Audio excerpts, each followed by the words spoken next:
Hi welcome to SR thoughts. Bengaluru Jayanagar ప్రాంతంలో ఉన్న Ashoka pillar నగరంలో అత్యంత ప్రసిద్ధ చారిత్రక కట్టడాల్లో ఒకటి. ఇది దక్షిణ బెంగళూరు విస్తరణకు ప్రణాళికాబద్ధమైన నగర నిర్మాణానికి ప్రతీకగా నిలుస్తుంది. ఈ స్తంభం 1948 ఆగస్టు 20న అప్పటి సిటీ ఇంప్రూవ్మెంట్ ట్రస్ట్ బోర్డ్ వారు నిర్మించారు.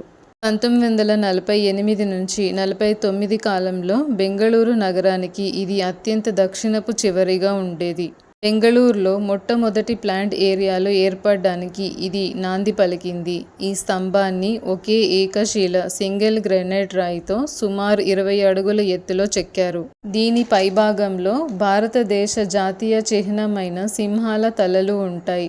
దక్షిణ బెంగళూరు నూతనంగా జయనగరం ఆవిర్భావానికి గుర్తుగా ఈ స్తంభాన్ని ఏర్పాటు చేశారు. అశోక స్తంభాన్ని సిటీ ఇంప్రూవ్మెంట్ ట్రస్ట్ బోర్డ్ అధికారిక కాంట్రాక్ట్ అయిన పిఎస్ రంగనాథ్చారి నైపుణ్యంలో గల మేస్త్రి అరుణాచలంతో కలిసి కేవలం 10 రోజుల్లోనే రికార్డు స్థాయిలో నిర్మించారు.